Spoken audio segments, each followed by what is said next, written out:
Welcome to the Global Pulse, a short video series where our experts break down a trending topic in international business and why it matters to you. Hi, I'll talk about the COVID-19 situation in Brazil.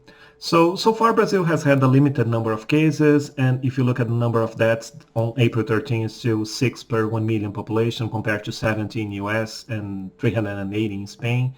So you could say, well, maybe Brazil is doing a good job, but that's too early to tell. Brazil started the curve later, the first case was later, so it's still at an early stage. And also there is underreporting in the number of cases because there is not much testing going on. So probably the number of cases is much higher than it is reported now. And so that would mean that now is the time to do social distancing measures because you don't want the virus to spread silently. You don't know who has the disease or not. And that's what the governors are doing. They're asking the population to do social distancing, and the health minister is also asking people to do that. But not the president. The president has been against that, and the president has been telling that people should go out and work and live their lives as usual.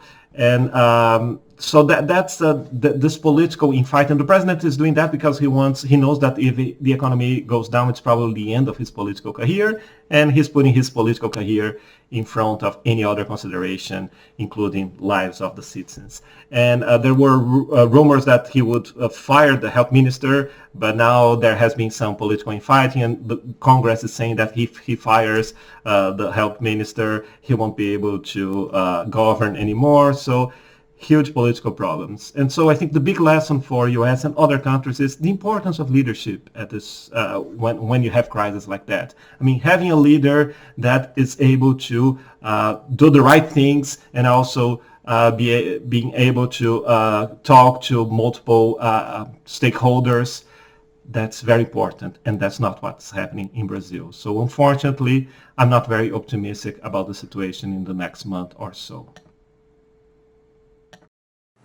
In Canada, the health system falls under the jurisdiction of the provinces, so that the response to the COVID-19 pandemic varies from province to province. I will discuss the situation in Canada's westernmost province, British Columbia, or BC. BC has a population of 5 million, close to Maryland's population of 6 million, but the reported infection and mortality rates in BC are much lower. As of April the 11th, BC reported 1,445 infections, compared to 7,694 in Maryland, and 58 virus-related deaths, compared to 207 in Maryland. How has BC managed to stem coronavirus infections? The initial outbreak of coronavirus in North America was in neighboring Washington state, so the government of BC recognized early that it needed to act quickly to reduce the spread of the virus across the border. Particularly, the government directed its residents not to travel to the U.S., so instead of going south for spring break, BC residents stayed home, reducing the spread of the virus. Moreover, to reduce the community spread of the virus, the government restricted nursing home care workers to working at one establishment, thus reducing the incidence of super spreaders among long-term care workers. In sum, a combination of consistent messaging and quick and decisive government actions has managed to bend the coronavirus curve in British Columbia.